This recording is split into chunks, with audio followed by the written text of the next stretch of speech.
이 14번째 시간을 갖겠습니다.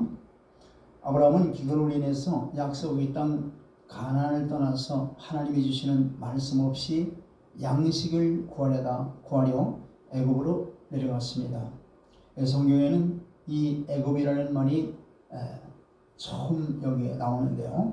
이 애굽이라는 이 말은 세상이나 죄를 상징하거나 또는 하나님을 떠나 어떤 인간적인 구원이나 또 도움에 의지하는 것을 성경에서는 애굽이라는 말로 표현하고 있습니다.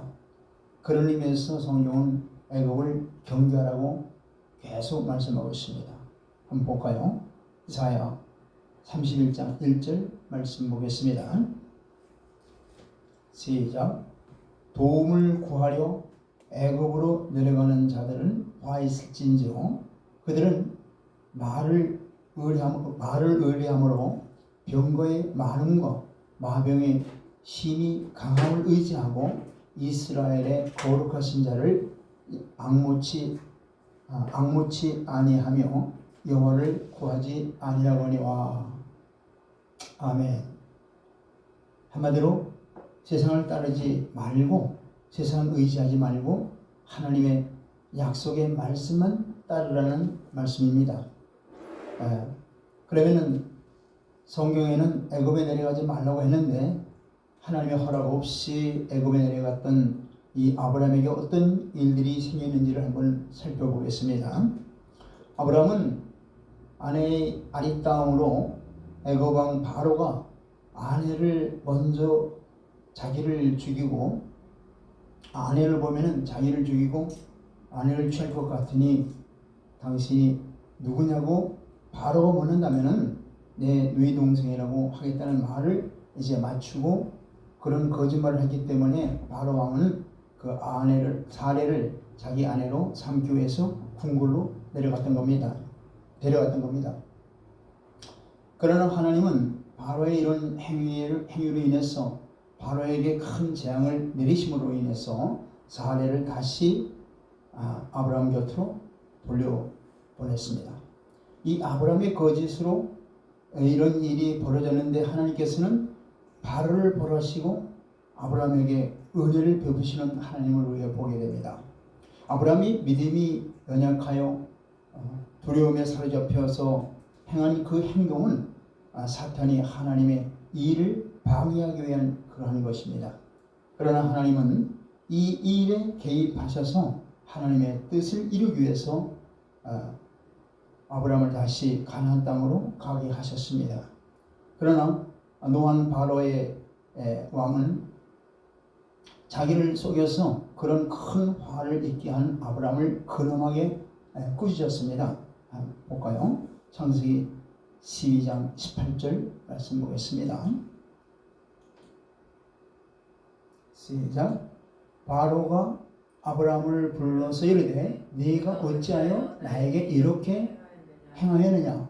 네가 어찌하여 그를 네 아내라고 내게 말하지 아니하였느냐? 자, 이런 맛을 잃은 그러한 소음이 천시를 당하듯이 하나님의 허락 없이 자기 뜻대로 행한 하나님의 자녀 역시 세상 사람들로부터 조롱을 받을 뿐만 아니라 세상 사람들로부터 책망받는 그러한 수치를 당하게 된다는 말씀입니다. 믿음의 성도들은 죄를 범함으로 하나님을 근심있게 한다는 것을 결코 잊어서는 아니 됩니다. 성도들은 그 약속의 말씀을 잊어버리고 자기 생각대로 자기 마음대로 살아간다면 마귀를 즐겁게 하는 것이고 하나님의 마음을 슬프게 하는 것입니다. 그래서 우리는 하나님의 영광을 위해서 창조된 자들입니다.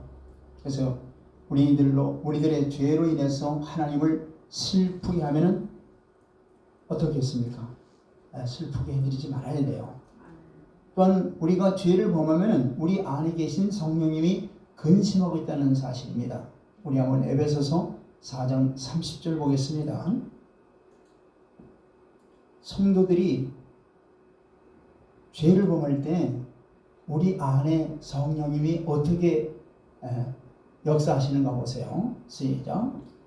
하나님의 성령을 근심하게 하지 말라. 그 안에서 너희가 구원의 날까지 인지심을 받았느니라. 하나님의 자녀들이 세상에서 죄를 지으면 하나님의 마음은 근심하고 계시다는 걸 잊지 말아야 돼요. 그래서 성경은 데살로니가전서 5장 22절에 말씀하시기를 악은 어떤 모양이라도 버리라고 말씀하고 계시는 겁니다. 그런데 아브라함은 그때부터 24년 후에 아내를 누이라고 속이는 죄를 또다시 거랄 지역의 통치자 아비멜렉에 행하는 것을 우리 성경을 통해서 볼 수 있습니다. 그래서 아비멜렉이 아브라함의 아내를 취하했다가 그날 밤에 하나님의 개입으로 다시 아내를 돌려받게 됩니다. 하나님께서는 아브라함이 반복적인 죄를 지었음에도 똑같은 방법으로 이 일을 개입하셔서 아브라함의 가정을 회복시켜 주셨어요. 왜냐하면 아브라함과 사라를 통해서 약속의 자녀인 이삭을 출생하여 하기 때문에 그렇게 하나님께서 역사하시는 거예요. 우리가 또한 약속의 자녀이면 하나님께서 아브라함에게 하신 것처럼 우리에게도 동일하게 지키시고 보호하시는 하나님인 것을 우리가 알아야 됩니다. 이사야 66장 2절 말씀 볼까요? 우리도 동일하게 아브라함처럼 약속의 자녀들이에요. 믿음의 자녀들이에요. 자, 이 믿음의 자녀들에게 어떻게 역사하시는가 보세요. 시작. 나 여호와가 말하노라.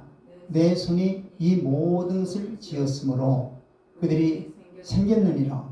오늘 마음이 가난하고 심령에 통회하며 내 말을 듣고 떠는 자 그 사람을 내가 돌보려니와. 그렇죠?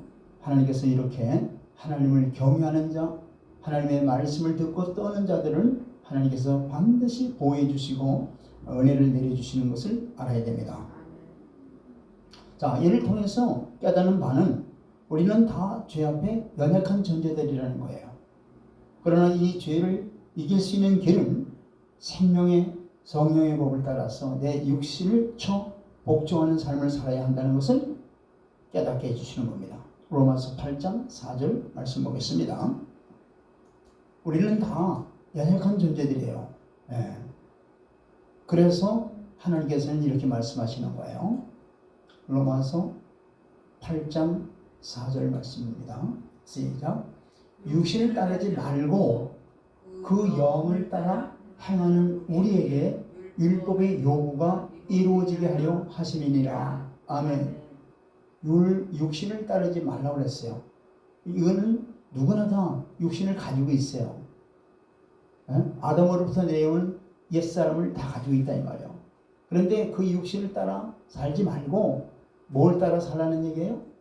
하나님의 영, 즉 성령을 따라서 행하라고 말씀하시는 거예요. 그러면 우리에게 율법의 요구, 즉 성경에서 우리에게 명하시는 말씀들을 다 우리가 이룰 수 있다는 얘기예요. 자, 아브라함은 애굽에서 가나안으로 돌아올 때 애굽 여인 하갈을 종으로 데리고 왔습니다. 약속한 자녀를 10년 동안이나 기다리다가 생기지 않으니까 인간적인 방법으로 이 여종 하갈을 첩으로 삼아서 이스마엘을 낳는데 이것은 바로 하나님의 뜻이 아니고 자기 뜻대로 육신적인 방법으로 행한 것입니다. 이라여 세계의 가장 문제 지역인 중동의 비극이 오늘까지 바로 이어지게 되는 거예요. 자, 아브라함은 고향에서 가나안에 들어와 단을 쌓고 처음으로 여호와의 이름을 불렀던 베델로 이제 애굽에서 왔던 것입니다. 창세기 13장 4절 볼까요? 이제 애굽에서 하나님의 은혜로 다시 가나안으로 왔는데 가나안에 베델로 왔다는 얘기예요. 시작. 그가 처음으로 제단을 쌓은 곳이라 그가 거기서 여호와의 이름을 불렀더라. 여기 여호와의 이름을 불렀다라고 하는 것은 이제 공적 예배를 가리키는 거예요. 지금 아브라함의 애굽에서의 잘못을 여기서 이제 회개를 하는 거예요. 그리고 하나님께 찬송과 감사로 진실한 기도를 드림으로 하나님과의 관계를 이제 회복시켰던 겁니다. 이처럼 우리 또한 죄로 인해서 넘어질 수는 있으나 그때마다 하나님을 처음 만났던 뜨거운 첫사랑을 우리가 기억하고 회개하고 돌이켜야 될 것입니다. 그래서 아브라함 일가는 물질적인 풍요로 인해서 조카 롯 사이에 목자들끼리 목초지 문제로 인해서 싸움이 벌어지자 이에 롯과 서로 헤어지기로 하고 조카 롯에게 먼저 선택권을 아브라함이 주죠. 이때 조카 롯은 눈을 들어서 요단 동쪽의 푸른 초장을 보니까 여호와의 에덴 동산 같고 애국같이 아주 너무 풍성하게 보여 그것을 택하게 되죠. 창세기 13장 11절로 13절 보겠습니다. 시작. 그러므로 롯이 요단 온 지역을 택하고 동으로 옮기니 그들이 서로 떠난지라. 그러니까 지금 롯이 동쪽 지역을 보니까 너무나 살기 좋거든요. 목초지도 아주 푸르고. 그래서 롯은 없어 그것을 그냥 눈으로 보는 그런 보기 아름다우니 그냥 택해버린 거예요. 12절. 그러니까 아브라함은 가나안 땅에 거주하였고 롯은 그 지역의 도시들에 머무르며 그 장막을 옮겨 소돔까지 이르렀더라. 계속 이제 롯은 동쪽으로 이주하면서 계속 어떻게 해요? 이제 아래로 내려가면서 어디까지 가느냐? 소돔까지 가게 돼요. 소돔과 고모라 그 지역까지 가게 됐다 이 말이에요. 그래서 13절 볼까요? 13절 시작. 소돔 사람은 여호와 앞에 악하며 큰 죄인이었더라. 여기 지금 소돔을 소개하고 있는 것은 사실은 롯이 선택한 것이 바로 잘못됐다는 얘기예요. 롯의 선택이 잘못됐다는 얘기예요. 롯은 뭘 보고 선택했어요? 무엇으로 선택했어요? 눈으로 보는 것으로만 선택을 한 거예요. 그러니까 롯은 육의 눈으로 보고 자기의 생각에 좋아하는 것을 바로 택했다는 얘기예요. 그런데 육신의 눈만 가진 롯에게는 과연 어떻게 되었는지 한번 성경에서 다시 한번 살펴보겠습니다. 자, 롯은 장막을 점점 동으로 옮기다가 어디까지 갔다 그랬어요? 소돔까지 갔다 그랬어요. 세속적인 부와 향락에 끌려서 동으로 점점 옮기다가 죄악의 도성 소돔에까지 들어간 롯의 행적은 바로 뭐냐? 세상의 명예와 물질의 눈이 어두워서 신앙세계를 떠나 점점 죄악의 세계로 빠져들어가는 타락한 성도의 전형적인 것을 보게 됩니다. 이 롯을 통해서. 자, 그 결과는 비극일 수밖에 없는데 롯 역시 포로로 신세가 되어버리죠. 그리고 가산의 몰락, 그리고 아내와 사위의 상실, 또 두 딸과의 불륜 등 온갖 참상을 다 롯이 겪게 돼요. 그의 인생의 종말을 간신히 불 가운데서 부끄러운 가운데서 그가 구원을 받게 됩니다. 성경을 한번 볼까요? 자, 창세기 19장 24절로 25절 보겠습니다. 시작. 여호와께서 하늘 곧 여호와께로부터 유황과 불을 소돔과 고모라에 비같이 내리사. 지금 소돔과 고모라가 죄악으로 관영되어 있기 때문에 하나님께서 이제 심판을 내리는데 유황과 불로 소돔과 고모라를 지금 심판하기로 마음 잡수신 거예요. 자, 25절 시작. 그 성들과 온 들과 섬에 거주하는 모든 백성과 땅에 난 것을 다 엎어 멸하셨더라. 결국은 소돔과 고모라가 죄악으로 인해서 하나님의 불심판을 받았다는 얘기죠. 여기 소돔이라고 하는 말은 바로 남색을 가리키는 영어로 소돔이라는 뜻이에요. 이런 정도로 이 소돔과 고모라는 완전히 성적 문란에 빠진 도시로서 결국은 하나님의 불심판을 받고 역사에서 사라져버린 겁니다. 자, 창세기 19장 26절 보겠습니다. 시작. 롯의 아내는 뒤를 돌아보았으므로 소금 기둥이 되었더라. 예. 자, 소돔 기둥이 되는데 왜 그러냐? 17절에 보니까 이 성을 빠져나갈 때 절대 뒤를 바라보지 말라고 명하셨어요. 그런데 이 말씀보다는 그 불타는 재산이 아까워서 롯의 아내가 뒤를 돌아보다가 바로 그 말씀대로 죽임을 당한 아내의 모습을 볼 수 있어요. 예. 또한 롯의 두 딸과 결혼하기로 한 사위들은 롯이 이 성을 멸하기로 작정된 곳이니 이곳을 떠나라고 경고를 했는데도 불구하고 이들은 뭐예요? 농담으로 여겼다고 했어요. 그럼 그 결과가 어떨까요? 그들 역시 뭐예요? 그 말씀대로 유황과 불의 심판을 받아서 멸망을 당한 거예요. 또 창세기 19장 30절 보겠습니다. 시작.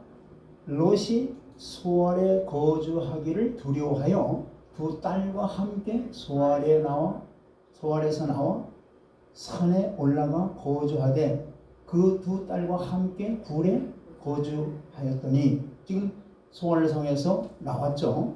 이제 불과 유황이 타는 그 심판을 받는 그 도시, 그 성에서 이제 빠져나와서 지금 두 딸과 노아가 어디에 있다는 거예요? 굴에 지금, 산의 굴에 지금 숨어 있는 거예요, 지금. 자, 그런데 이제 32절 보세요. 시작. 우리가 우리 아버지에게 술을 마시게 하고 동침하여 우리 아버지로 말미암아 후손을 이어가자 하고. 참 이 두 딸이 생각하기를 이제 사위 될 사람, 자기 남편 될 사람들 다 잊어버렸잖아요. 근데 남자라고는 아버지밖에 없는데 이 아버지에게 술을 마셔가지고 아버지를 통해서 이제 자녀들을 낳자는 얘기예요. 후손을 남기자는 얘기예요. 그래서 37절 보세요. 자, 큰 딸은 어떻게 했나? 시작. 큰 딸은 아들을 낳아 이름을 모압이라 하였으니 오늘날 모압의 조상이요. 큰 딸은 아버지로 상관해서 뭐예요?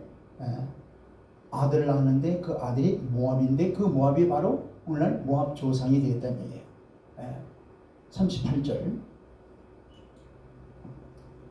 시작. 작은 딸도 아들을 낳아 이름을 벳남미라 하였으니 오늘날 암몬 자손의 조상이었더라. 그러니까 모압이나 암몬 다 뭐예요?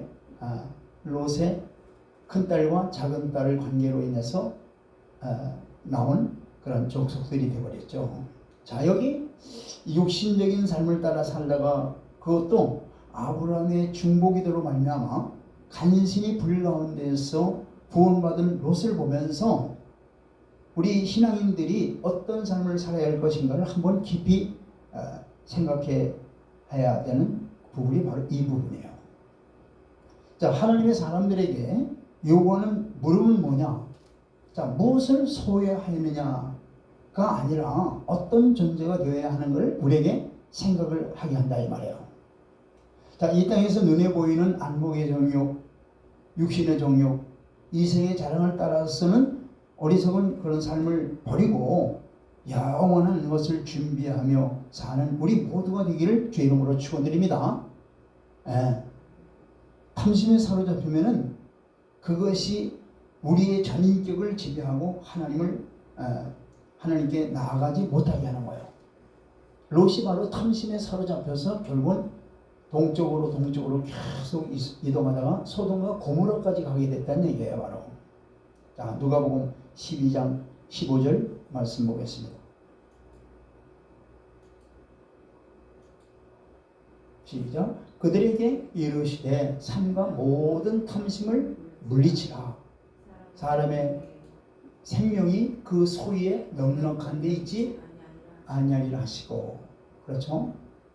탐심을 버리라는 얘기예요. 사람의 생명이 그 소유에 넉넉함에 있지 않다고 말씀하시는 거예요.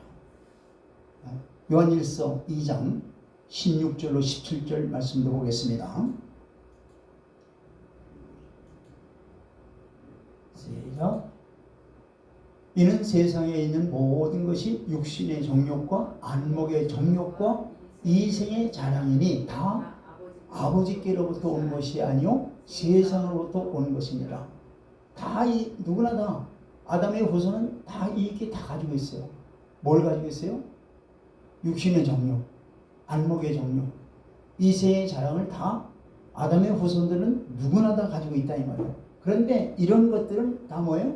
하늘 아버지께로부터 온 게 아니고 세상으로부터 온 거라고 분명히 성경은 말씀하고 있다 이 말이에요. 그래서 우리는 어떻게 해야 되느냐? 17절 말씀이 바로 그 말씀이죠. 시작. 이 세상도 그 정욕도 지나가되 오직 하나님의 뜻을 행하는 자는 영원히 거하느니라. 아멘. 네. 다 이런 세상도 정욕도 다 지나가지만은 오직 하나님의 뜻대로 행하는 그 자만이 영원히 거하게 된다는 것. 아멘. 네. 자, 본문은 창세기 13장 14절로 15절 말씀 보겠습니다.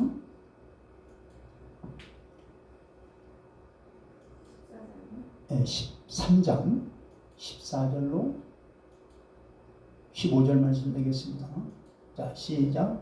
롯이 아브라함을 떠난 후에 여호와께서 아브라함에게 이르시되 너는 눈을 들어 너 있는 곳에서 북쪽과 남쪽 그리고 동쪽과 서쪽을 바라보라. 네. 자, 여기서 이 본토 친척 아비집을 떠나라고 아브라함을 부르실 때에 창세기 12장 1절에서 말씀하셨는데 이제 조카 롯이 아브라함 곁을 떠남으로 인해서 아브라함은 지금 그 말씀과 같이 이제 홀로 된 거예요. 바로. 네. 이때 하나님이 아브라함을 찾아오셔서 사방을 둘러보라고 말씀하시는 거예요. 15절 보세요. 시작. 보이는 땅을 내가 너와 네 자손에게 주리니 영원히 이르리라. 아멘. 자, 이 보이는 땅을 너와 네 자손에게 주겠다고 약속하시는 겁니다. 근데 그것도 잠시만 주시는 게 아니라 영원히 주신다고 약속하는 거예요. 영원히. 자, 16절 보세요. 시작. 내가 네 자손이 땅에 티끌 같게 하리니 사람이 땅에 티끌을 능히 셀 수 있을진데 네 자손도 세리라. 이 말씀이 무슨 말씀이냐면은 야곱의 후손 이스라엘이 아브라함의 자손이 되고 또한 열방인 믿음의 성도들이 아브라함의 자손이 될 것을 약속하시는 거예요. 아멘. 자, 17절 시작. 너는 일어나 그 땅을 종과 행으로 두루 다녀 보라. 내가 그것을 네게 주리라. 아멘. 자, 이 축복이야말로 어마어마한 축복이죠, 바로. 예. 그래서 바로 이스라엘도 아브라함의 조상이 되고 또 우리 성도들도 아브라함의 조상이 되는 거예요. 자, 로마서 4장 16절이 이 말씀을 증거하고 있습니다.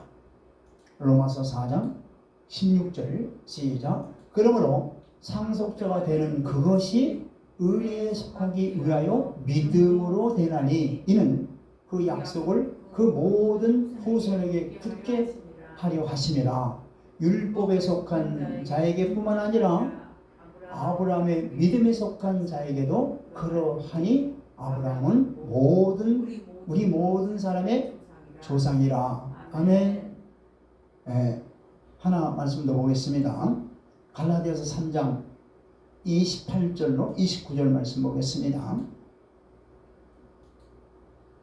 시작. 너희는 유대인이나 헬라인이나 종이나 자유인이나 남자나 여자나 다 그리스도 예수 안에서 하나이니라. 아멘. 네. 육신적인 혈통 따라서 구원받는 게 아니고 바로 예수 그리스도 안에서 구원을 받는다는 얘기예요. 아멘. 자, 그래서 29절 말씀 보겠습니다. 시작. 너희가 그리스도의 것이면 곧 아브라함의 자손이요 약속대로 유업을 이을 자니라. 아멘. 여기 바로 이거죠. 아브라함을 택한 게 바로 이 아브라함을 통해서 헬라인이나 유대인이나, 그죠? 또 아브라함의 육신의 후손들이나 또는 믿음의 조상, 믿음으로 된 우리 성도들이나 다 아브라함을 통해서 뭐예요? 아브라함을 통해서 나오는 예수 그리스도를 통해서 다 구원을 받는다는 얘기예요. 그 말씀하시는 겁니다. 자, 그리고 이제 창세기 14장에 이런 말씀이 나옵니다. 인류 역사상 처음으로 전쟁 사건이 이제 성경에 나오는데 바로 그게 뭐냐? 가나안 남북 전쟁이에요. 이 전쟁의 발단은 엘람왕 그돌라오메에게 이제 소돔 왕이 조공을 12년 동안 바쳐오다가 13년부터는 바치지 않자 그돌라오메 왕을 맹주로 하는 네 왕이 연합해서 소돔에 진입하여 소돔의 5 왕을 격파하고 재물을 요략하며 롯도 사로잡혀갔던 겁니다. 이 소식을 들은 아브라함은 집에서 길리우고 훈련된 자 318명을 거느리고 그가 그돌라오멜 왕을 중심으로 한 5개 연합군을 격파하고 롯을 되찾아오며 돌아오는 길에 소돔왕과 소돔왕이 나와서 아브라함을 영접하였고 그리고 살렘왕 멜기세덱은 떡과 포도주를 가지고 나와서 아브라함을 축복하고 아브라함은 이에 10분의 1을 드린 내용이 바로 이제 그 내용입니다.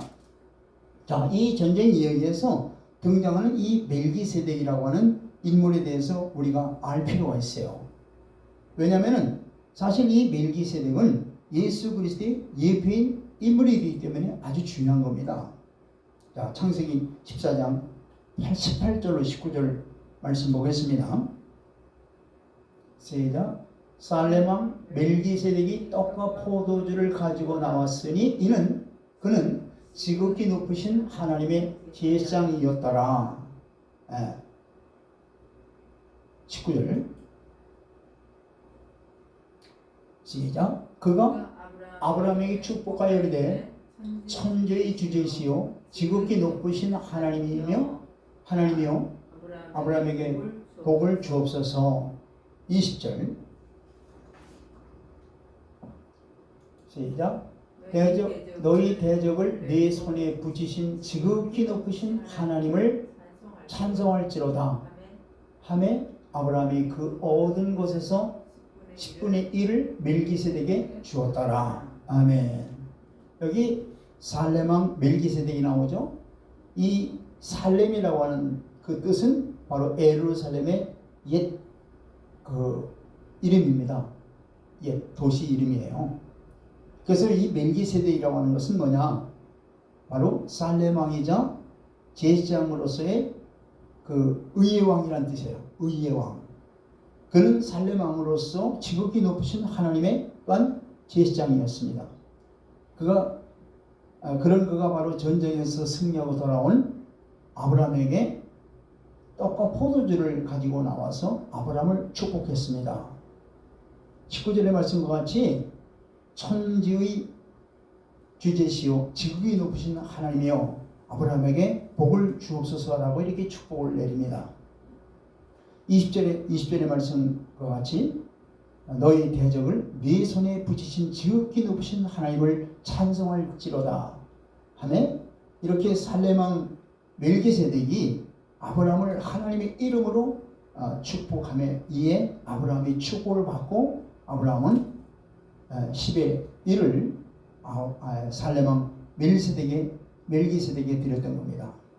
자, 아브라함이 그 얻은 것에서 10분지를 멜기세덱에게 드렸다고 그랬어요. 여기서 이제 11조 개념이 나오죠. 이 11조라고 하는 것은 은혜를 입은 자가 마땅히 행해야 할 자발적인 감사의 표시가 11조입니다. 사실 우리가 소유하고 있는 물질 중에 진정한 의미에서 우리 것이라고 할 수 있는 것은 하나도 없습니다. 모두가 하나님의 것이며 하나님의 은혜로 얻은 거예요. 그러므로 하나님께 드리는데 너무 인색해서는 아니 되는 겁니다.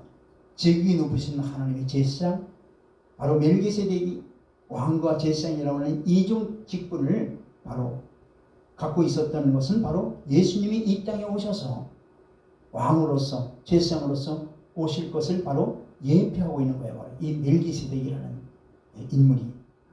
또 시작과 끝, 즉 다시 말해서 출생과 족보가 없이 갑자기 나타났다가 사라진 그의 신비적인 출현 이 등을 볼 때 이건 아주 특이한 요소로서 바로 예수 그리스도의 특성과 아주 유사하죠. 이에 히브리서 기자는 바로 영감을 받아가지고 그를 바로 신약시대의 예수 그리스도의 예표라고 이렇게 증언하고 있습니다. 히브리서 9장 1절 2절 말씀 보겠습니다. 시작. 첫 언약에도 섬기는 예법과 세상에 속한 성소가 있더라. 7장이에요. 히브리서 7장. 시작.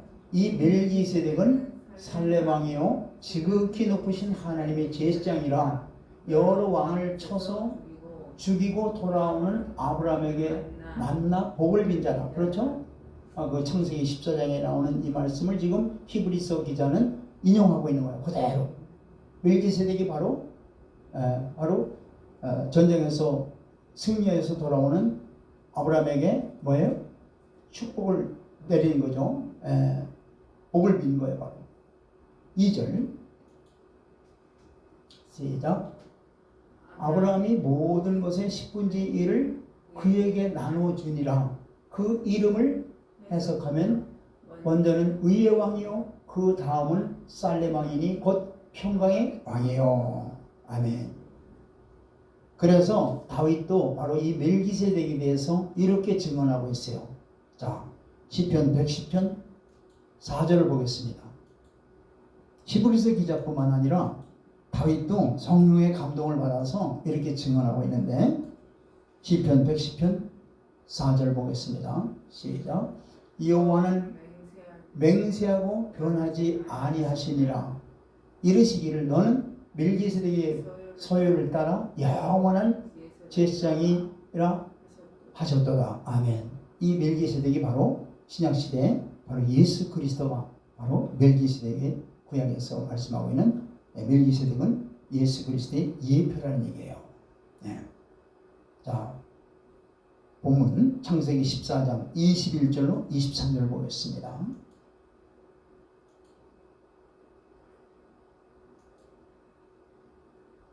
시작. 소돔 왕이 아브라함에게 이르되 사람은 내게 보내고 물품은 내가 가지라.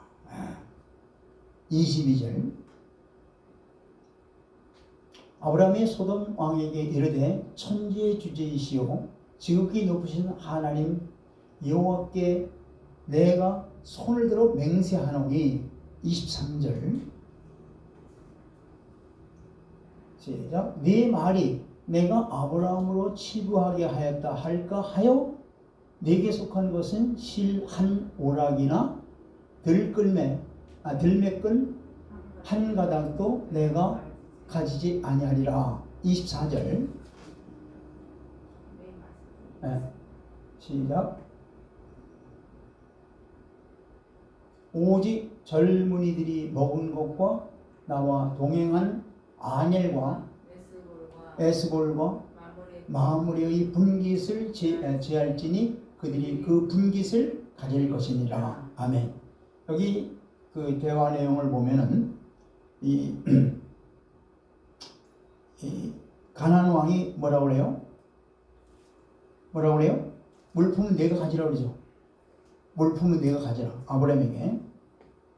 전투에서 노획한 그런 전리품에 대해서 정복자의 이건 당연히 권리를 인정해주는 고대 관습에 따라서 이렇게 말을 하고 있는 거예요. 자, 이처럼 소돔왕, 이 소돔왕의 이 노예물은 다 아브라함이 가지라고 한 말에 대해서 아브라함이 뭐라고 얘기하고요? 23절에서 네 말이 내가 아브라함으로 치북해 하였다 할까 하여 내게 속한 것은 물은 한 실이나 힘들매라도 내가 취하지 아니하리라. 자, 이게 아브라함의 믿음이에요, 바로. 즉 아브라함은 살렘왕 멜기세로부터 하나님의 축복을 받았으므로 사람을 의지하지 않겠다는 바로 아브라함의 믿음의 표현입니다, 바로. 즉 아브라함의 자기의 삶을 오직 하나님께서 전적으로 그의 삶을 맡긴다는 얘기예요. 나는 하나님께로부터 주시는 복으로 말미암아 사는 하나님의 백성이라는 얘기예요. 당당하게 지금 소돔 왕에게 그 거절을 하고 있죠. 그러나 24절에 바로 오직 소년들의 먹을 것과 나의 동행한 아넬과 에스볼과 마므레의 분깃을 제할지니 그들이 그 분깃을 취할지니라. 즉 이 전쟁에 협력한 자들에게 몫을 챙겨주라는 얘기예요. 자기는 지금 소돔 왕이 주는 노예물 전혀 받지 않겠다는 얘기예요. 왜? 나는 하나님의 주시는 복으로 말미암아 사는 하나님의 자녀라는 얘기예요. 그런데 여기에 동참한 이들에게는 그 분깃을 주라는 얘기예요. 자, 오늘 우리 신앙인들의 흔히 범하기 쉬운 그런 잘못은 뭐냐? 자기의 신앙 그 양심을 기준으로 타인을 그 판단하는 그 정죄를 이게 그러한 정죄를 범할 때가 많아요. 하지만은 이 참된 신앙인이 취할 태도는 뭐냐? 아브라함처럼 타인의 정당한 자유와 권리를 보장해 주며 또 믿음이 약한 형제를 자신의 신앙 척도에 판단해서는 안 된다는 얘기예요. 절대 판단해서는 안 돼요. 여기 이 가나안 전쟁에서 생각해 봐야 될 한 가지 점이 아주 중요한 점이 있는데 왜 갑자기 이 성경에서 처음 나오는 이 전쟁을 여기다가 기록하셨을까? 하나님의 뜻이 여기 어디 있을까? 이걸 한번 우리가 깊이 생각해야 돼요. 그 이유는 이 가나안 전쟁을 배경으로 해서 가나안의 실제적인 주인으로서 역사의 전면에 아브라함을 지금 소개하려고 하나님이 그렇게 허락하시는 거예요. 역사적인 전면에 아브라함을 지금 세우는 거예요, 바로. 즉 가나안 원주민들의 세력을 극히 약화시키는 대신에 당신과 언약을 맺은 아브라함을 가나안의 주역으로 등장시키려는 하나님의 의지가 이 전쟁을 통해서 나타나고 있는 겁니다. 지시할 곳으로 가라. 그것이 너와 네 후손의 것이라고 약속하신 하나님께서 아브라함이 이 약속의 땅의 주인인 것을 바로 세상에게 알리게 하기 위한 거예요.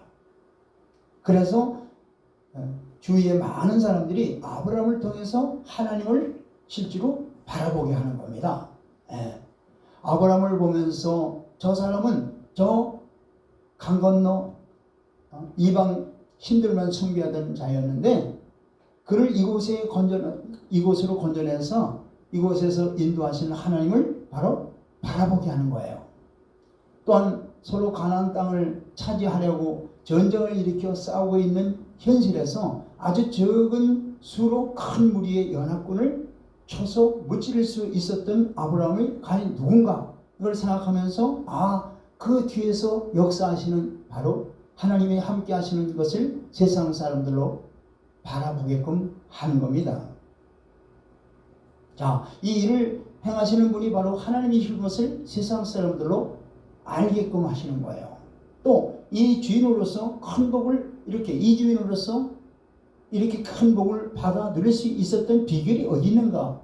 역시 복의 근원이신 하나님이 그와 함께 하시고 그에게 복을 주셨다는 것을 세상 사람들로부터 알게 하기 위해서 이렇게 가나안 전쟁을 허락하시고 가나안 전쟁의 주역으로서 바로 가나안 땅의 주역으로서 아브라함이라는 것을 소개하고 아브라함을 통해서 하나님을 세상에 알리기 위해서 이렇게 하시는 겁니다. 세상 사람들이 아브라함을 보면은 하나님을 바라볼 수 있게 하신 거예요. 그러기에 하나님은 아브라함에게 믿음을 주시고 그에게 은혜와 복을 내려주시는 겁니다. 우리도 예수 그리스도를 믿어 구원받게 하시면 우리를 통해서 세상 사람들이 하나님을 볼 수 있도록 하기 위해서 우리를 먼저 구원하셨다는 사실을 우리가 깨달아야 됩니다. 우리 모두 세상의 빛과 소금이 됩시다. 그래서 하나님께 영광 돌리는 우리 모두가 됩시다. 할렐루야. 그래서 다음 주에는 계속해서 하나님이 아브라함을 인도하시는 과정을 더 살펴보겠습니다.